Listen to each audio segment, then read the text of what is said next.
Hey everybody, so today is Tuesday, which is day 52, but we're going to review day 50, 51, and today because they are all the same theme, which is the idea of there are special days on the calendar. So we already discussed Shabbos. Now comes the different holidays. So we have two, there's Shabbos, and there's actually another category of Yom Kippur. That was the halachos of Shabbos. So we'll quickly go over that. Basically, there's a few. Number one is the positive Mitzvah 165, that we're commanded to refrain from the different works. Shabbat, Shabbaton, Hu Lachem. Same like the Shabbos, right? There's a positive and a negative, which is telling us the exact same thing, but in a positive form and a negative form. The positive form is don't work. That sounds negative, but it's to refrain from work, to cease work. And then the negative of that is don't do work. The work is X, Y, and Z, like we spelled out before. So every single holiday is going to have the same thing, where it's basically the same thing, but in a positive and negative commandment, i.e. if you break this and you don't keep it and you do work and you don't cease work, then you are breaking two commandments. So this is the case for Yom Kippur, which we're discussing right now. And then the negative of that, 321, which is V'chol malacha lo sasu, which means that on Yom Kippur, you cannot work. Now, as we know, there's an added detail and added mitzvah for Yom Kippur, which is positive 164, ta'anu es nafsho seichem, which means afflict your lives. Biblically, this means to fast. And we know the rabbis added the other things that we do to kind of, I don't want to say torture ourselves, but give us a little bit of infliction because it's such a serious day, which is not to bathe, not to anoint creams, not to wear leather shoes, and not to have marital relations.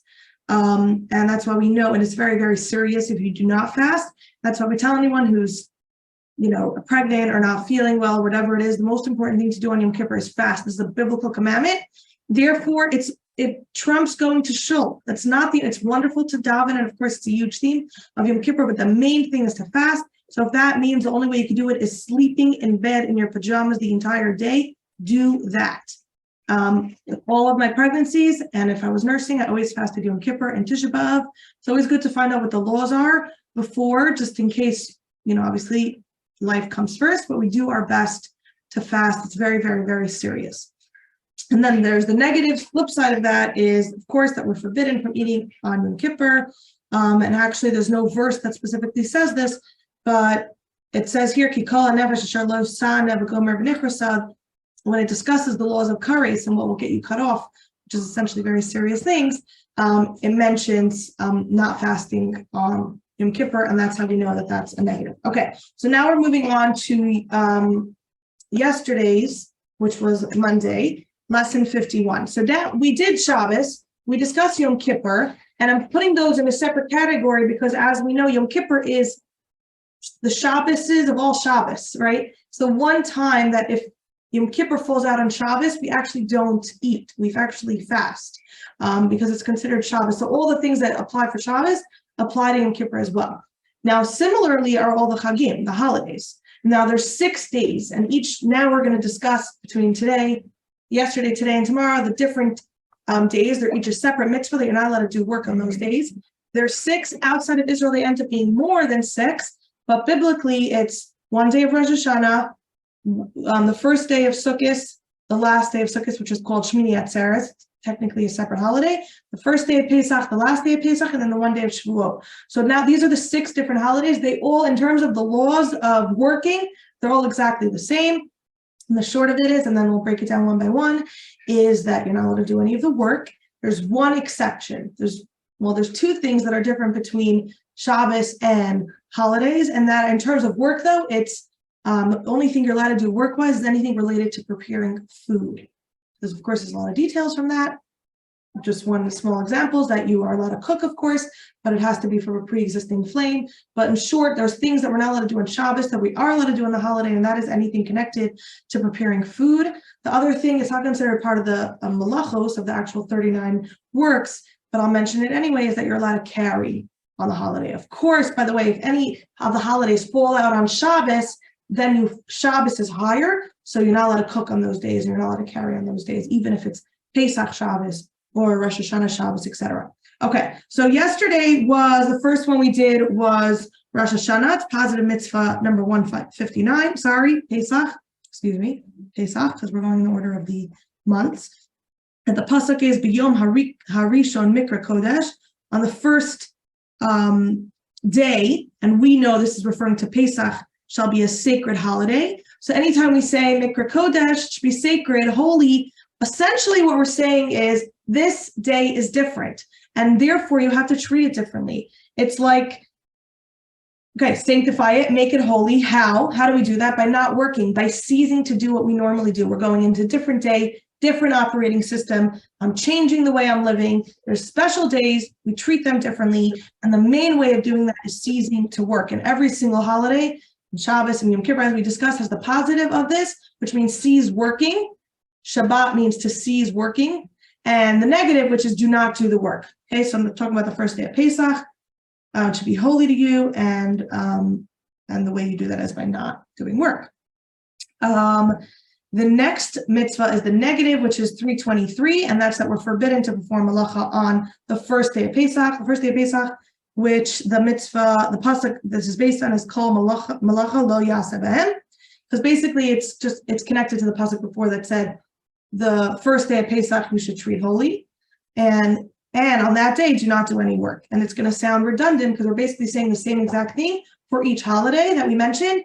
It's because each one is its own solitary mitzvah. Okay, so the next mitzvah is positive 160, which is that we're commanded to refrain. We have to cease working on the seventh day of Pesach, which is the last day of Pesach. Again, outside of Israel, we have 8 days. And the pasuk that this is based on is Uvayom Hashvi Mikra Kodesh. And on the seventh day, it should be called holy. So so you could see the whole picture. The first day of Pesach, it says B'yom Harishon Mikra Kodesh on the first day, and here it says B'yom Hashvi Mikra Kodesh, and we know that this is referring to Pesach. Now, the negative, the flip of that is same idea. You're not allowed to do work on the seventh day of Pesach, which the pasuk is Kol Malacha Lo Yatsa Behem. All the work, you should not do that. Okay, now we're taking it to today's, which is day 52, and the holidays that we're going to talk about today are, first of all, the positive mitzvah 162. Which is that we have to cease doing work on Shavuos, and the pasuk that this is based on is Ukarasam be'etzem hayom hazeh mikra kodesh. This is referring to the day of Shavuos, and again, it should be called holy. What we understand from that is the way you treat a holy day is by ceasing to work. The negative of this is the 325th commandment, which is kol malachas avodah lo sasu. Right? Everything sound familiar? No. Malacha can be done. Now we're moving on to the next Yantif, the next holiday, which is Rosh Hashanah. So this is the positive mitzvah 163, that we have to cease working on the first day of the month of Tishrei, which is Rosh Hashanah. And the pasuk is by Chodesh Hashvi ve'echad hachodesh yeh lechem Shabbaton. And we know Shabbaton is not just a getaway where you go to a nice big house or camping and delicious food, but it actually means a day of rest. So all these holidays, again, here referring to Rosh Hashanah, the first day of the 7th month, is a day of ceasing to work. And the negative flip of this is negative mitzvah 326, which is that we're forbidden to do any work on Rosh Hashanah. And the pasuk of this is Kol Malachas Avodah Lo Sasu. Again, don't do any work on this day. Like we said before, the only exception for Yantif, by the way, Yantif, which is really Yom Tov, a good day, and explained what does a good day mean. And really, like in the most simplest term, which is also very deep, is just doing things that we enjoy. And as humans, the things that we enjoy are drinking and eating and spending time together. And that's actually one of the reasons why it's called Yom Tov, a good day. And that's the one work that we're allowed to do, is anything connected to preparing and eating food. Of course, see halacha for details, but that's the general idea. And I want to share one story, which I always loved, and there's so much to analyze about it. But so Rebbetzin Chaim Mushko, who was the Rebbe's wife, a wonderful lady, but very, very private. So we have very few stories and very few encounters. That was kind of the role she played in the Hasidic community. So my great-grandfather, and it was actually a ziyarah this past Shabbos, he had the local grocery store. So the Rebbetzin would call in and make the orders, and I don't know if it was weekly or whatever it was, but he would take advantage of this, and when it came time to deliver the groceries, he would send his different grandkids. so that even though it was just for a fleeting moment, they were able to see the Rebbetzin, say hello to her, just give them that opportunity. So one time, two of his granddaughters went, two of my mother's first cousins, and they went to the Rebbetzin and they brought her groceries. And the Rebbetzin said one thing to them. She said, "Girls, always remember to enjoy life." I don't know. I love that story. And it just made me think about it when we're talking about Yantif. Like, yes, there's something so beautiful about, like, and Hashem tells us to do this, right? Thank God we have it a lot throughout the year. We sit and we are just enjoying.